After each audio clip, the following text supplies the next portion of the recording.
Well, good morning. Thank you for joining us today. This is, like Ashley said, a regular update. And for those of you who have been here before, you know the drill. You'll see a lot of familiar things.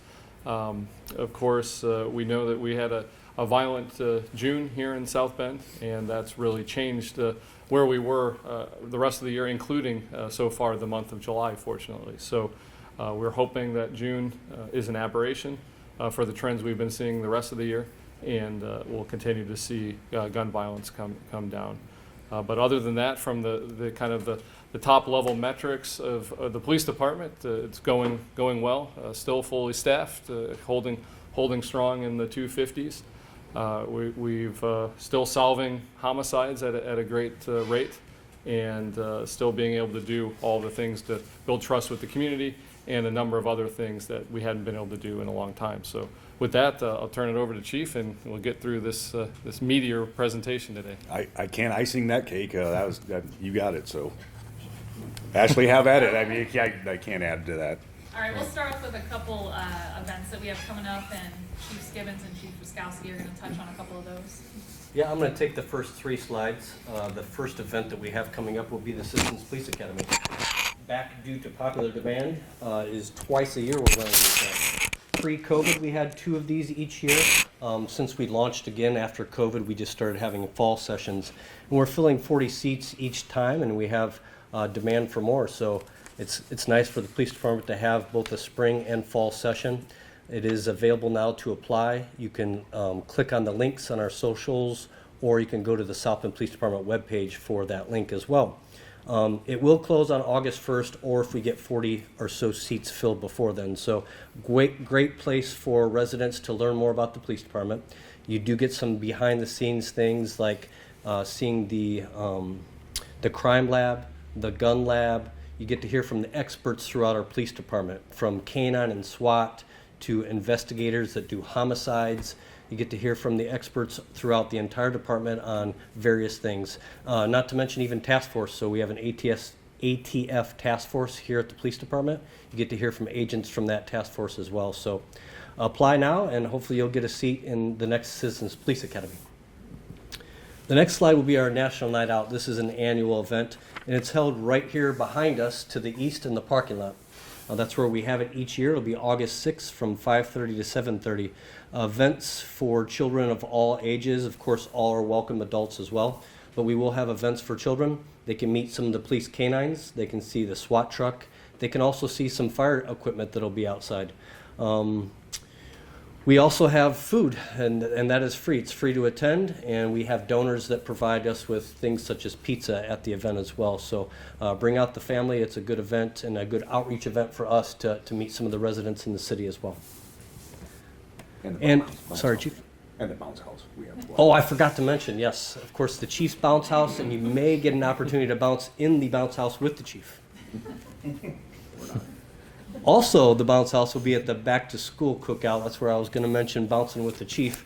But we had our out of school cookout at Kennedy Park this year, and the back to school cookout will be held at the Southeast Side Park from 11 a.m. to 2 p.m., and that's on June 8th.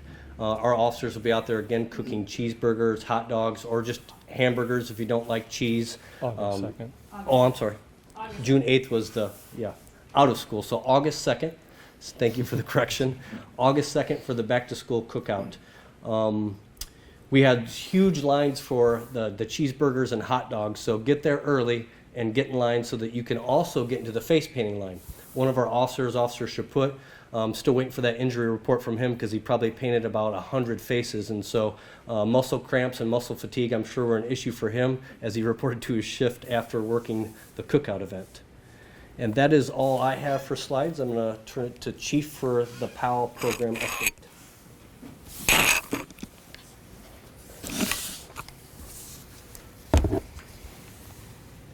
Yep, so our PAL Police Athletic League program is underway. It's been ongoing. It wraps up the first week of June.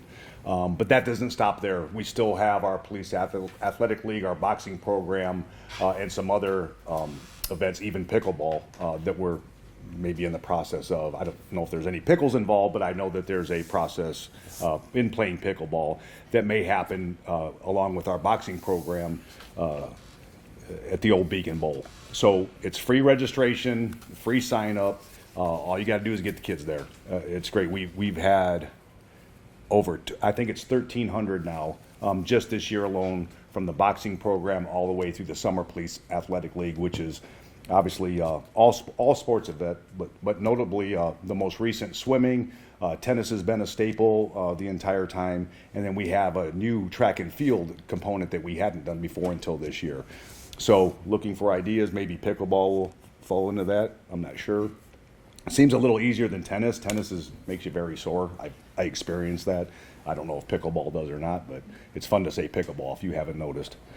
And with that, I think I'm turning it. Or is that me again? Yes. Oh, yes. So the next slide is. I have to be very careful because I've been corrected. You can't say soccer game. It's a international football match. Is what it is. It's occurring at Notre Dame July 27th. I will let everyone know that we're gonna have some traffic issues. There's no doubt about that. Now it's kind of similar to a blue and gold game, but we're not absolutely positive on that. We're just basing this on ticket sales, but we don't know what other attendees are going to show up for the festivities that will occur during this international match. But I will tell you the East Side reunion is going to take place about the same time, which will be at the park right behind Pearly School. And we also have several other events going on as well. So our resources are going to be stretched thin, even though we are at capacity. So we're going to be relying on, obviously, Notre Dame and St. Joe County Police and maybe some other agencies to help out, not just with traffic, but with some other events that are going on outside of what's promoted citywide. Yes. Okay, so lots of events coming up, and not to mention we also have a Prospect Day coming up. I know we're mentioning that we are at full staffing, but always looking to fill a couple additional spots at our police department, so that'll be August 24th, and we'll have more information on that. But transitioning now, this is something that a lot of you in this room are going to want to be interested in and will probably benefit a lot of you here. So it's often when you guys have media inquiries, you'll ask me specific numbers about how many shootings have there been, where have the burglaries occurred, where have the thefts occurred, and we often refer you to the Transparency Hub. We've had the Transparency Hub for several years now, but in having that for the several years, we've also gotten quite a bit of feedback about how it works, about the data that it's sourcing, about how it's laid out, about how to access it. And in fact, earlier this year, we had a couple public/media info demo sessions where we had a beta version of the Transparency Hub, and we asked people to provide their feedback about what they liked about it, what they didn't like about it, what they wish they could see more of, less of. So very excited to announce, with a lot of hard work from members of our INT team, we're actually in the back of the room. If you have additional questions, a new version of the Transparency Hub has rolled out as of this morning. A couple highlights. A big thing for us is some of the feedback that we got was that there's just too much here, and I don't know where I'm trying to go to get this information. There's data here, there's data here. I just want a clear and concise look at the state of crime in South Bend. So that was the mission of the Transparency Hub, and I think you'll see in going through it when you get back to your desk today that you'll see that this is a lot cleaner, a lot easier, and a lot more intuitive to use. So a couple highlights. It just gets you to that data as quickly as possible. It's a consistent layout. You may have found with the old Transparency Hub that one page kind of looked this way and it sourced this type of data. The next page looked this way. It got kind of confused, and it was easy to get a little stumped in terms of that data. So we looked at that and tried to refine that. There's some better functionality. There's now a mobile-friendly design. I don't know if you've ever tried to access the Transparency Hub on your phone, but it just didn't really work super well. This one is optimized for mobile, so no matter where you are, you can pull up that information. Less text, because I think we can all agree that more text doesn't usually clarify things. It usually makes it a little more muddied. So big shout out to Hannah from our INT team. She took on this project over the last year or so and did a wonderful job. And with going with that, these are just a couple snapshots of the Transparency Hub. We won't go through the entire thing, but again, I invite you to look at it. again today and this week to look at how it has evolved, and especially from the comments that you provided to us to help us refine it. But you can see just a clean look, some icons. It's really easy to understand top to bottom. And then there's a new mapping right there, just really clear numbers on the side. You don't have to drop down and try to add it up. It's just there for you right there. So if you have additional questions about the Transparency Hub, Hannah and David from our INT are in the back of the room and would be happy to answer those after this session. Or if you have additional questions as you look at the Transparency Hub, you can always reach out to me and we can get those answered for you. All right, and now Chief Skibins is going to do a quick overview of our recruitment and hiring. Yep, as we move on to our data slides and microphone adjustment. As you can see behind me, we have not hired any new recruits in that second quarter. So we do have 3 either resignations or retirements. One of those was a retirement and 2 resignations in the second quarter. So that number will be coming down because they didn't come off the books until July, so we will be below 252. However, we have 4 recruits that are about to start, and they're heading to the academy at the end of July. So they'll attend the police academy and likely, if they pass everything, be sworn on in December. So we'll have some updates as we move on to the third quarter announcements later this year. We can move into the next slide, which is recruitment and hiring. And as not much has changed, you can see that from the percentages here as well. But I do want to state that this remains one of the priorities for our department, is hiring and recruiting diverse officers to work on the streets of South Bend. And I often get asked, how do you do that at the South Bend Police Department? So I can give you an example that's taking place in the next couple weeks. We have 2 officers that are heading to IU Bloomington. They have a law enforcement program where they host their own academy. And they have roughly 35 individuals who are attending college. They're going through the IU Police Academy right now. And we're sending diverse officers from the South Bend Police Department down there to recruit them in the next couple weeks, along with a graduate who also attended that academy as well. So we'll have about an hour that we get to meet with them and hopefully recruit some of the talent from down in the IU Bloomington area. I think that is the only 2 slides I have until it jumps back to the chief. Back to you. Oh, goodness, yeah, second. So this is these slides are very beneficial to me. I'm the one that asked for them. IT created them with the help of Ashley and Bree. So these are the easiest ones that I see from a dashboard perspective that I can easily comprehend. And feels like versus fact are absolutely 2 different things, but we're still concerned with what it feels like, what the perception is, and what people are saying. As a side note, I would trust that you all would not believe everything you read on Facebook or any other social media, especially from possibly scanner pages or whatever. They're relying on overheard information that may be put out by dispatch. I'll give you an example. We just had an incident within the last 24 hours that was put out as something that did not pan out to what was put out. So again, this is vetted information. Everything you see, including the new and updated Transparency Hub, those are vetted factual numbers that are put in there, not hyperbole or rhetoric. It's actual facts. With that being said, if you look at the simple chart here, in 2023 we had 417 shooting incidents and we've had 335 this year. I am not content. It's above 0. However, that is a very notable decline. Again, feels like there's shootings all the time. That's what I hear. That's what my text messages are. That's what the mayor texts me because somebody texted the mayor. That is incorrect. It is not a higher number, and it just isn't. Now we do have a higher number of victims by 2, and then notably we recovered more illicit firearms this year. Again, that's not celebratory. I don't know how to take it.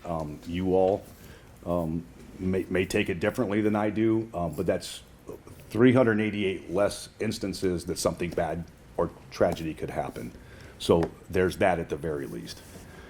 The next slide actually shows the gun violence breakdown. I think some of the key takeaways here. Again, we went from, we are up by 2 of victims, but you go to the same time last year, we had 9 fatal shootings. We've had 5 this year. And then almost half of our shooting victims occurred in June. And I don't know, the mayor said it in the beginning, not sure why, the reason. We're obviously looking at every angle we possibly can to find out why this is occurring. I will tell you that we are not alone in this. If you look nationally, that trend, for whatever reason, seems to be a little higher increase in the summer months and then right around the June time. So I don't know what the reason for that is. Also, you'll see at the very last bullet point that our group or gang member involvement victims is a 57%. So over half of our victims are group or gang involved somehow, victims. So we're looking at this piece by piece.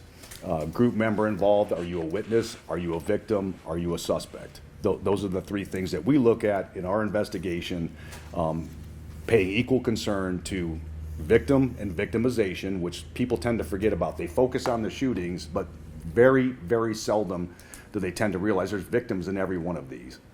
And I think we've lost our way nationally, focusing on the criminal element and not thinking anything about a victim. And every one of these, regardless of anybody's thoughts or whatever, is still somebody's son or daughter, brother or sister.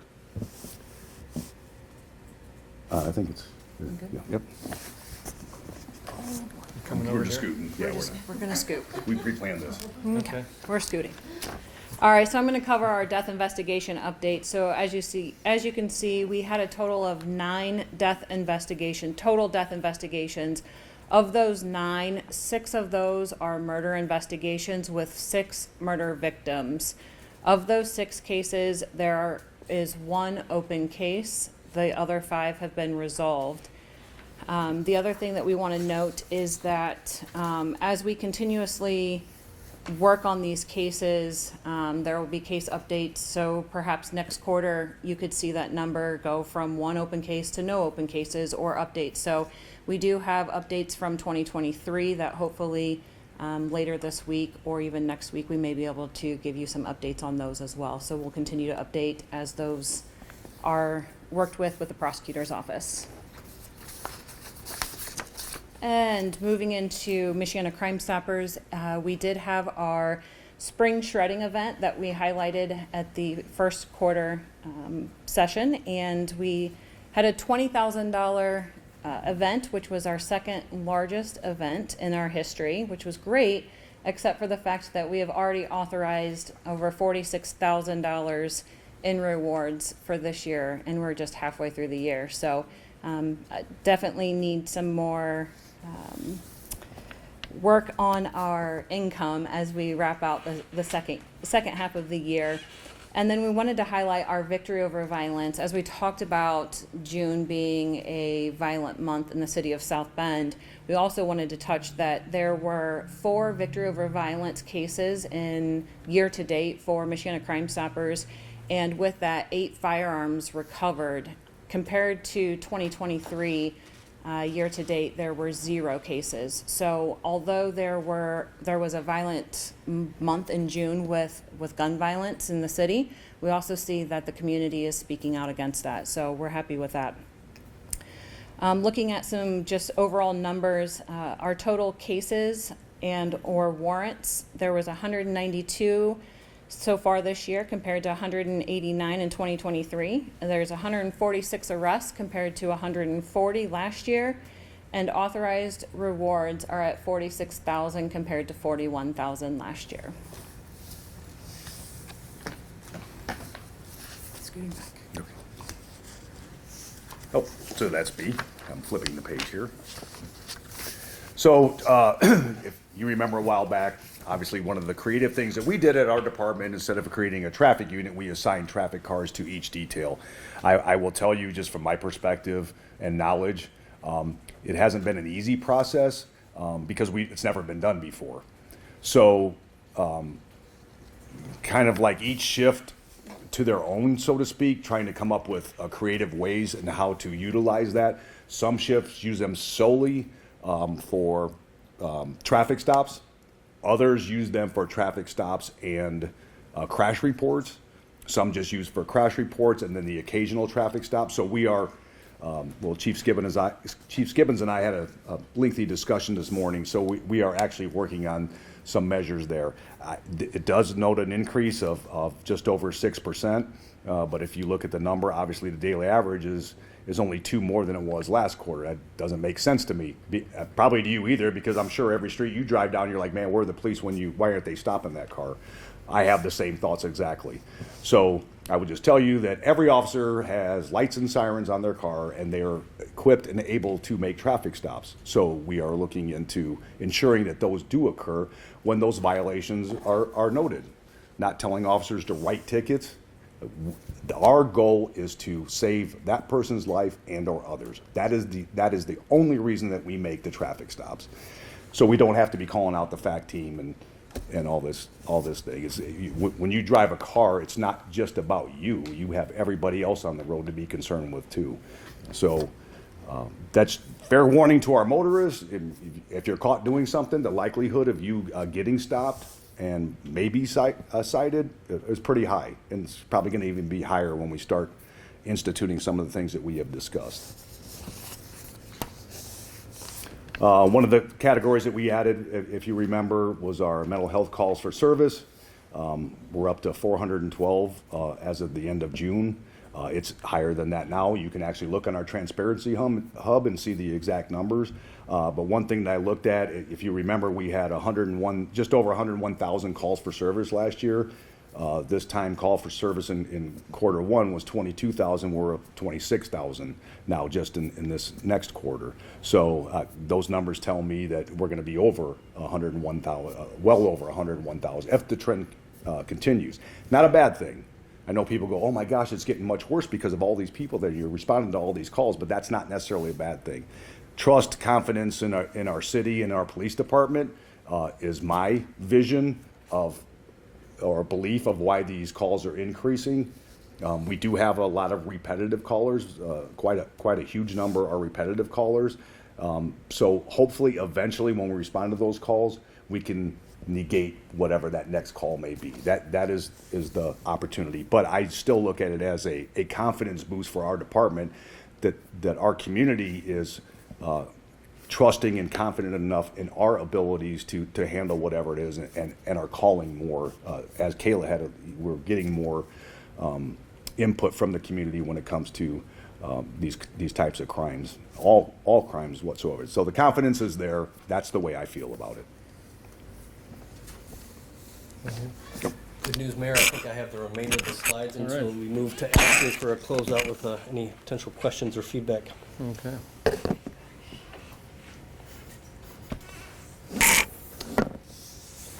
And starting us out, the next slide will be an update on Sync South Bend. At the quarter one public safety update, I announced that we would be starting a second round led by our innovation and technology team, and that has begun. And heard some promising numbers before we started this meeting today. Business security grants applicants, there were 47 businesses already, and it's only been open for, I believe, about 5 or 6 weeks roughly. And 20 of those applications have been reviewed and could possibly receive funding already from the city. And so the important piece for us here at the South Bend Police Department with Sync South Bend is full integration with the Real-Time Crime Center. That drastically speeds up the process that we can investigate crimes, and also with officers responding to the scene of an incident that is occurring. The Real-Time Crime Center can work with officers out on the streets and provide them with updates and information as our footprint continues to expand with businesses that integrate into the Real-Time Crime Center.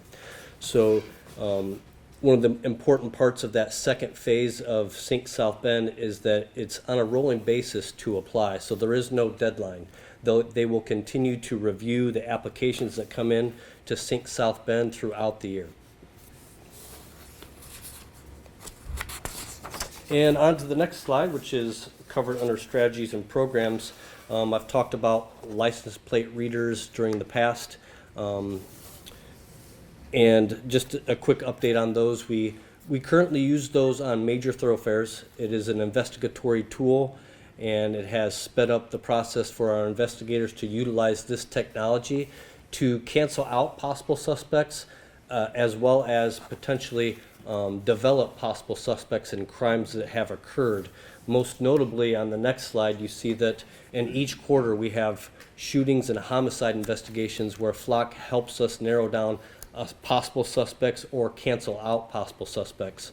Also notably from this, you see that oftentimes motor vehicle thefts, our officers who are out there working on the streets, when a vehicle with a stolen license plate or the vehicle itself is stolen crosses through a license plate reader, they get a hit response on this so they can respond to the area and search for a possible stolen vehicle.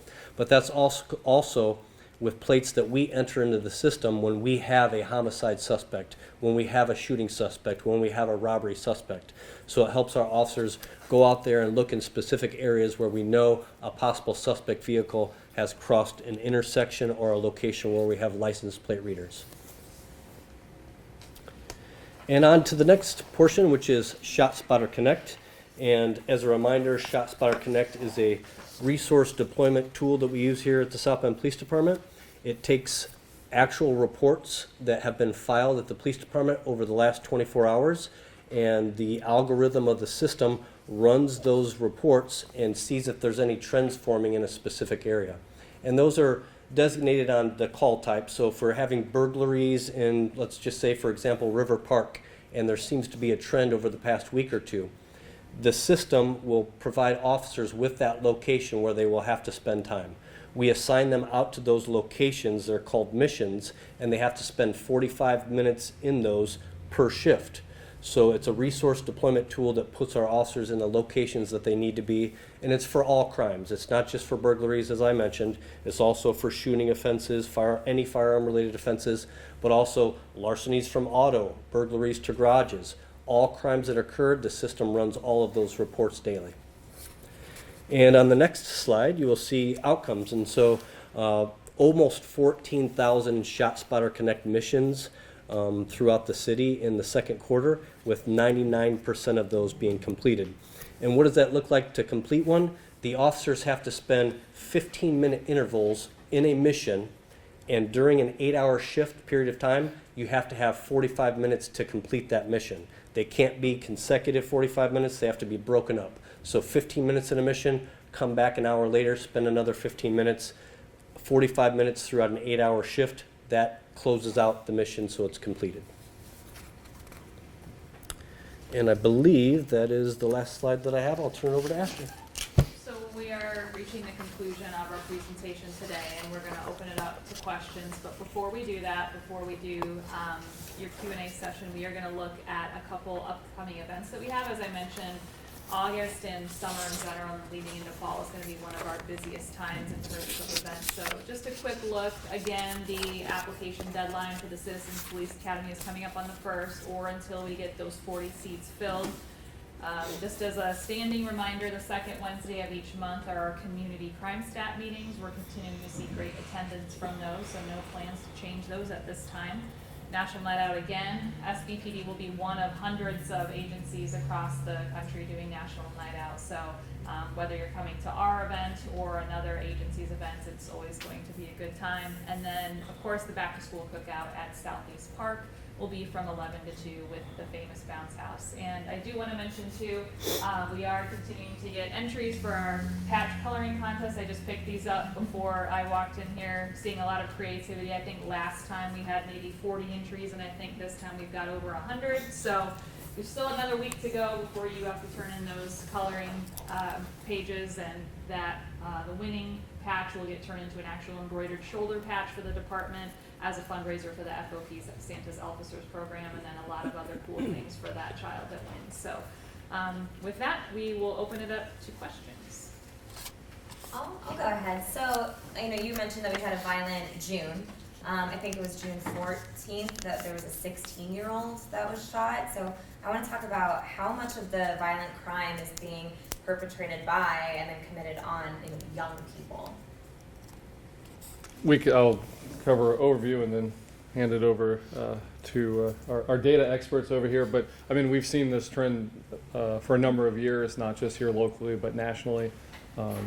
Younger and younger kids getting access to the firearms and driving gun violence. And so that's been a trend that's been here for a while. It's a disturbing trend. It's one where This has unfortunately become part of our culture, where guns are readily available, where kids have access to them. They're not put away, they're not locked up, they're not kept in a way to keep them from falling into young hands. So that's a big problem. Of course, it's difficult to get on top of that. It's even more difficult in a state like Indiana, where we're not able to take measures or common sense measures to restrict access to to firearms or make sure that they don't get into the wrong hands, like 12-year-olds, 13-year-olds solving. You imagine kids resolving fights. Kids fight all the time. The last thing they need is a gun to resolve them. So that's kind of the high level, but I don't know if they're seeing specific trends younger. Yeah. So in case when you say younger, you're relegating me to a very broad audience there based on my. So I will tell you that's one of the things that eventually we're probably going to see on the Transparency Hub, not actual specific locations or names, but probably age demographics. I think it's something that we're taking one bite at a time to do this based on feedback from our community, and a lot of you that are in this room actually participated in the Transparency Hub revamp. So that is one of the things that we are looking at, and probably eventually within very short order will be tasking INT to handle with that. However, I won't speak about any specific case, and I know I will get kicked by Kayla even if I allude to any cases, so I won't do that, but I will tell you that, as Kayla alluded to, I'm confident within the next week or so, a couple of these cases that have been on your minds as well as ours, we'll be having some significant updates on. But I will tell you, based on all that I've read, all the detectives and supervisors that I've talked to, every single one involves emotion. So it's not like whatever people want to throw in the equation, it's emotion. And not being able to control emotions and the only relief is to fire a bullet at somebody makes no sense to me, nor has it for the last 37 years that I've been here. So I will leave it at that. If anybody could come up or corner the market on some type of analytics that we would be able to figure out to stop that before it happens, we'd be the first. I'd be begging the mayor to find the funding to do that.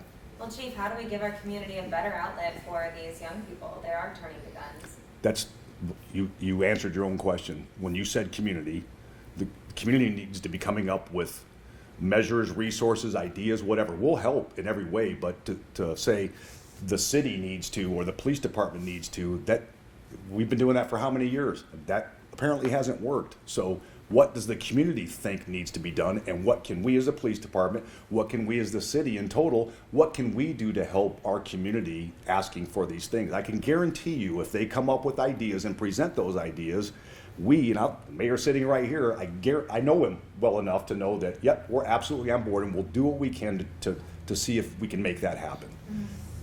We are no different. So mayor, whole city, me, police department, guarantee everybody sitting up here will tell you the same thing.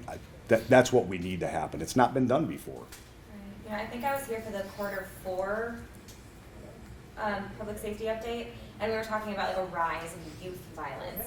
Is it still trending upward among young people? I'm talking juveniles.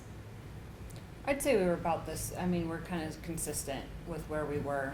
I don't know. I don't have numbers right off the top of my head, but I'd say that I'll go back to what Chief said earlier is our feels here, but it feels about the same of where we were. Okay. And then sorry, my last question. And then with these young people, do you know if a majority of it is that group member involvement incidents, or is that pretty spread out against all age demographics? That's another percentage that really hasn't changed, our group member involved, and so we're seeing about 60% of our shootings are GMI or even unknown, so we haven't identified if it is GMI or if it's not GMI. Thank you. I have a question about the plan of mental health. You kind of talked about all the numbers you guys got called to for mental health issues. We've talked in the past, mental health is not criminal, right? So what's the game plan for your officers not to have to be the first to respond to that when we're not pulling enough people over, or we have these shootings where their kind of focus needs to be on something different? Like, what's the long-term plan? Yeah, so this is excellent question, because this is one of the things that has been baffling me for many, many years that we've been doing this. The expectation is the police are out there 24/7, 365, right? That's what we do. So who better to call to handle these things than somebody who's always out there, as opposed to an entity that's calendar and specific hours related. Now, I will tell you that our behavioral health systems are doing the best they can to try to make that a 24-hour. They've expanded to even Saturdays now. They've expanded their hours, but that is not going to cover what we have to cover in that 24/7 aspect. Training our officers to deal with critical incidents like that has been a staple of ours. I mean, we started it before anybody else did, but we actually invented de-escalation before anybody else did. Somebody coined the word, somebody with whatever at the end of their name took credit for what we've been doing since pretty much policing began. So that it is very frustrating to me and our department that we are still handling these, but you know what? You're right, it's not a crime, and should we be really doing that? That's a rhetorical question, but my take and our take on this is it's the right thing to do. Until something better comes along, and we are working toward that, it's what we have to do. I just think we feel compelled that we should be doing that because it's right. I guess I have a couple questions for Chief Skibins, if possible. There was an article that came out about ShotSpotter being so ineffective lately with an audit in New York. I think they said 13% actually came back to be accurate. I'm assuming we're seeing those percentages way different here in the city. And so I was wondering if you could speak on to that and if ShotSpotter really is still accurate technology for taxpayers to be paying for. We are seeing a different outcome. We have a yearly audit, and that audit generally takes place at the end of the year. However, this year we did one at the beginning of the year. And so we are in the 95 percentile for accuracy for ShotSpotter occurrences. That location can be off slightly at times, but the most important part is getting officers out there to the area. It might not be precise every single time, but if shots are being fired and no one is showing up, well, that affects the community. They don't think officers are ever going to show up then. So ShotSpotter, how do you put that into the data? That we're showing up now, where before we weren't showing up because they're only calling 30% of the time. And so just this year, we've saved a life due to ShotSpotter. Last year, we saw the same thing. So if it's just saving a life for a year, that should be a good outcome for the community, but it's doing much more than that. But to answer your question, our outcomes are better than what they have seen in other agencies. We stay on top of it. I can speak more to that if you'd like. No, I think I'm clear on that. I am curious a little bit more about these missions. Would you correlate the missions and the time spent in those problem areas from ShotSpotter to the decline in the numbers of shootings and the increase in gun recovery? Certainly a lot that goes into that, but I have to think that that's a factor. We just launched ShotSpotter Connect the missions about 2 years ago. And so that was at a time when we were at our height in criminally assaulted shooting victims. On top of that, our staffing was also extremely low. So with both of those improvements, as well as launching license plate readers and backfilling our detective bureau so they had more officers to investigate those crimes, I think all of that plays a role into deterring gun violence and then also solving those crimes so we're getting the individuals responsible off the streets. I do have a couple questions about recent situations, unless someone else has a question. I don't know if you want to answer this, Chief, or you want to answer it, Chief. Obviously, there's been a lot of conversation about the traffic stop that led to, 5 people injured. I didn't know if you wanted to comment. I know that that's a fact investigation, but I know that you guys review your traffic stops, and I know there's a question between how long maybe that traffic stop happened, whether it was just took off, whether you were tracking through the whole city. I didn't know if you wanted to comment. Yeah, so you're right, it is a fact investigation. I will tell you, it was not a traffic stop. It was an attempt at a traffic stop. So when the officer saw the infraction occur, the officer made a U-turn to try to stop the car. The car saw the officer making the U-turn, took off, and then you saw that. So I'm glad you brought that up, because I have been getting the text, and I've seen on social media, and it's the age-old conundrum. Oh, should you pursue, should you not? So when is it a pursuit? Like, he was just making a U-turn to go try to stop the car when that did occur. So for people to say the police shouldn't have done that, they're absolutely 100% wrong on that.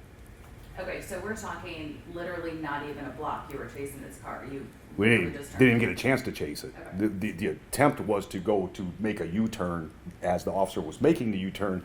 My guess is the person driving that car saw the officer making the U-turn, uh-oh, they're coming after me, takes off, and then that crash occurs. The officer was not in the proximity to even initiate that traffic stop.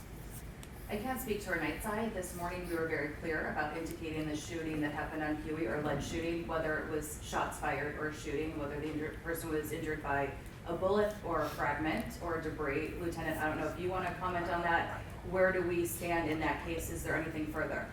Yep. So if Kayla wants to add further, or Captain Biggs is in the back room, we are actually still, I don't know if you've got updates, we are still looking at it through our ballistics experts, best in the country.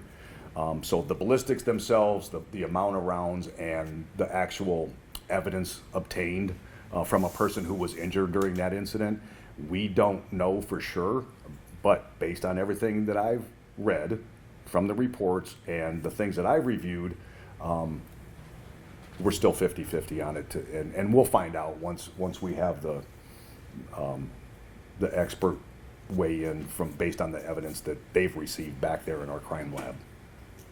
My Just, final question. I want to clarify real quick and jump in here. So just so everyone is Can you clear. use the mic for us, Lieutenant? Sorry. I'll scoot closer. Yes. Just so everyone is clear, there was shots fired, multiple shots were fired. There was someone with an injury. Just because there's shots fired and someone has an injury, that doesn't mean that that incident is necessarily a shooting. So someone has to be struck by a projectile from a gun or a firearm in order for an incident to be considered a shooting. So, for instance, if someone is struck by debris or glass or perhaps something from the house that shatters, those types of injuries, albeit there were shots fired, that injury would not constitute the injury itself being considered a shooting injury. So that's why we are looking at this with our experts and going through those injuries and all the evidence before we will say whether or not we can confirm there is a shooting victim or not a shooting victim. I guess while we have you on the mic, I apologize. Can you speak though a little bit about the crime scene? To the video I saw, there were numerous amounts of evidence markers indicating bullets, shell casing, what have you. That in itself is concerning, whether or not someone was hit. I mean, can you just talk a little bit about that? Yeah, so we have quite a bit of evidence to go through. So every time you see an evidence marker, that is a piece of evidence. It doesn't mean that it's necessarily a shell casing. It just means it's a piece of evidence that we need for our investigation. So it could be a shell casing, it could be blood, it could be a cell phone, it could be a water bottle sitting there that may or may not be involved with the incident, but we want to make sure that we collect everything that we may potentially need for an investigation. So we want a marker for every single potential piece of evidence. So you could see a lot more than what we may actually need out there.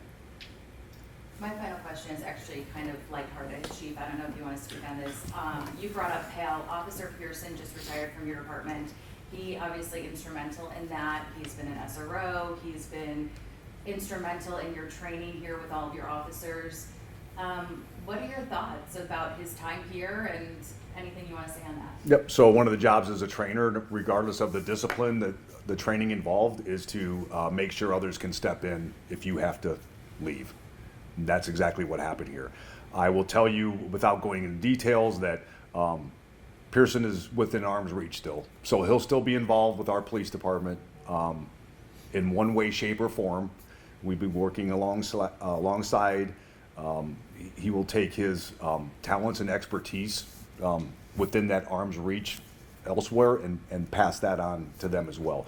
We already have people who have stepped up during his time here and continue to step up, and we'll have to step up to do that. But yeah, you're absolutely right. Very instrumental. It is my indication. I'm not committing him to this, but in my conversation with him, he plans to continue to help out with the Police Athletic League, especially the boxing part of it. So we do have that. And, you know, if we need something on the police department, still a retiree, so he still has a little identification. He can come and help out with whatever we need. If I'm sure all we have to do is ask, because he's assured me of that. I want to ask a question. We've done some reporting on some crowds that are getting rowdy late at night, shots may ring out. So I'm specifically talking around like Frank's Place and these fights breaking out outside of bars, right? So do you want to touch on, you know, this rowdiness, this late night crowds, shots fired, things kind of getting out of hand late at night? I know it's been quite a concern for the people that live by that bar. Well, it's a concern for us too. I mean, we've had several incidents where we're moving the crowd. They go to another location. We move the crowd again, and then I think in almost all but maybe one of those crowd moving things, something bad didn't happen. So yeah, I mean, when you have likely intoxicants involved, emotions, tempers, whatever involved, and you know, not good things can come of that. So we have been contending the best we can. Our CROs, our community resource officers, are out there dealing with the locations, talking to the owners or managers or representatives from those locations. But I know a lot of people want to point the finger at those specific locations, but I'm unaware of anyone who has not been cooperative with us from those locations. So, you know, you're sending X amount of officers into double, triple, quadruple the amount of people, maybe even higher than that.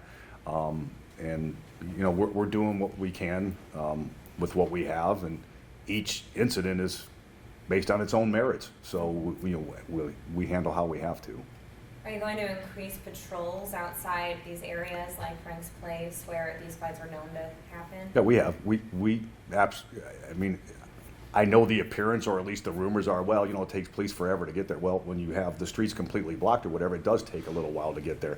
But these are within a matter of seconds, no more than a minute or two for us to do the best we can to break up these things. And look, people can gather. It's not illegal for people to gather. When you block streets, when you block sidewalks, that's a whole different story. When fights break out, when shots ring out, then it becomes a significant concern. And as you saw outcomes on some of those, we'll take the matters that we feel are necessary. I know some people complained that we had used pepper balls on a couple of these. That if that's what it takes, then that's what it takes. We would rather not have to do any of that. Just people be decent human beings and not invade places at 4 o'clock in the morning. It just makes no sense to me, but I'm not part of the crowd. Mm-hmm. Our officers, unfortunately, have to contend with that, so. And I'm glad you said something about that, because that was actually a complaint that I heard from neighbors. It was like, yeah, I called police, and then they didn't show up until later, and I don't know if you want to address that complaint. Yeah, so when people look and see, okay, there's a specific corner and there's 100 people there. Mm-hmm. Well, there's 100 people still in each direction of that as well. So us trying to get in there, and it's not like we're, you know, driving up and we have free access to drive right up the street, nor does anybody else. So a lot of those deployments we do are on foot or from other tactical measures that we take. We just don't expect officers to rush into something that they're not going to be able to get out of. So that is definitely a tactical consideration, which I will not discuss the measures that we do for tactics and safety reasons. But they're unfortunately well adept at dealing with these. I know that on June 16th, 4 were injured at a Marathon gas station at 4 a.m. So within the past 2 years, that's 6 injured and 2 fatalities. So I wanted to know, is this a pattern of concern? I also know that Hammond, Indiana created an ordinance where from midnight till 5 a.m. Gas stations are closed. So is that something the city's thinking of? And Just how will you address these issues? So with the city's concerned, so that's a whole different, that's something that our community resource officers will work with, obviously the entities themselves, and probably or likely, I don't want to put any cart before the horse, working with council members, Board of Public Works, Board of Public Safety, if those things are possible. I would not count anything out. A pattern? No.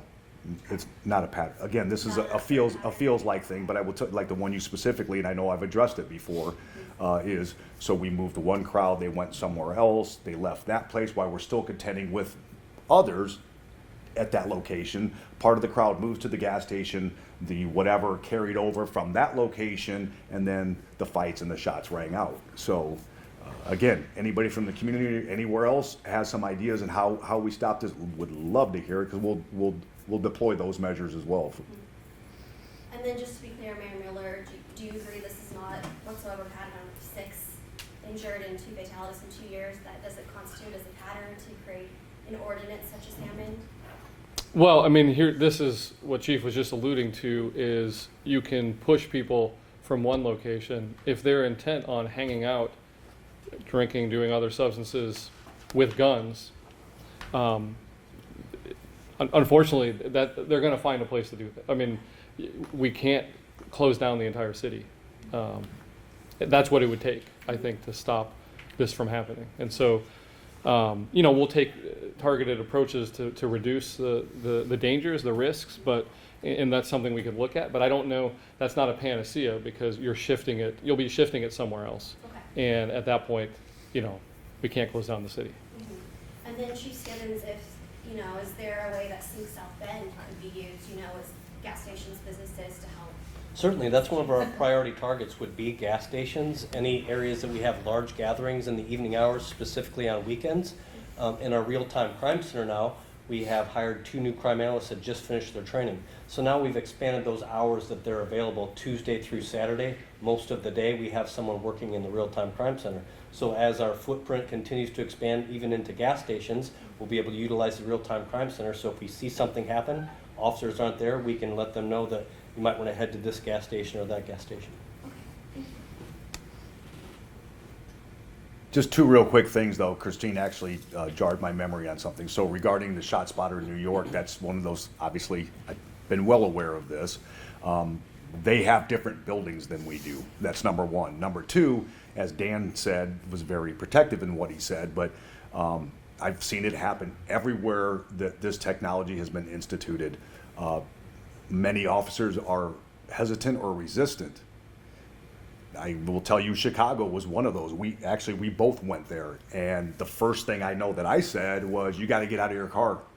These are potential tragedies that may have occurred. If you don't get out of your car, you're not going to see somebody that a bullet may have gone through a window and somebody is dead in this house or whatever." So that's why we have specific criteria of how we deploy when shot spotter is activated. As Dan said, yeah, the accuracy, we're at a very high percentage. Maybe the exact, they happen right here and we go there and they're not right there, but they're maybe 15 or 20 feet away. That you find those when you get out of the car. There is no end-all, cure-all when it comes to any type of technology. But I will tell you, based on our experience with this, it not only saved lives, it shows us where the evidence may be. That also elicits, more often than not, community involvement. Maybe not at that specific time, but eventually it does, and it gives us a good head start. I will tell you that. Actually, I'll tell you all off camera, not recorded, to give you a inside perspective of a shot spotter thing that Dan talked about audits. Well, we do something a little different than other places do. And I think the chief made a fantastic point there. Buy-in from your officers. The system is adjustable. So when you're seeing errors in the system that the officers aren't providing the feedback, then ShotSpotter can't make corrections. Our officers have bought in. It took a while when we first launched it. This has been several years in the making. But after those first 6 months, when you make adjustments to the system, the accuracy only gets better. Who's adjusting it? Our officers with the feedback. Hey, this was off by 30 feet. this was off by 60 feet, the casings were found over here. Our officers provide that feedback directly to ShotSpotter, and we have a liaison with ShotSpotter Connect and ShotSpotter Respond. And it's a former officer here who we have specific to that role, and he looks over those every day. Whatever ShotSpotter occurrences happened the day before, he reviews them for accuracy. So we're doing things that other departments don't do, and I have to think that's why we're seeing better accuracy. And the second part was something else, but I think it was Camille a while back, maybe not, that asked me about the traffic enforcement measures. So I will tell you, if I didn't, we have two priorities. Number one is our top 10 most dangerous intersections. That is the focus area on those traffic solely related. The other part is our missions area. So we put our traffic cars in them as well. So it boils down to the clinical, I think, Christine, that you had asked it. Like, we're there to keep the bullies out of the playground. You can still come to the playground, just can't be a bully when you're in it. So most people, I don't care who you are, you see a police car, you let off the gas, or you go, oh man, I should probably put my seatbelt on, or put my cell phone down that I'm using while I'm driving through here. That occurs most of the time. So as a deterrence measure, I don't know how we could ever, again, there's no analytics or technology that I know to show that when you say, hey, we, like, not you, but in general, we had 2 shootings in this 5-block area. Well, that was in a 3-day span. When you talk about an entire week, what about the other 4 days that nothing happened? So nobody ever pays attention to that. It's like the bypass. Everybody complains when there's a speeder or somebody driving slow in the left lane. Nobody ever says anything about people doing right around the speed limit. I don't think anybody does actual 65 on the bypass. But with that being said, nobody ever says anything about most of the people being awfully close to that speed limit and not irritating anyone. That's kind of how it is when it comes to this type of things that we do.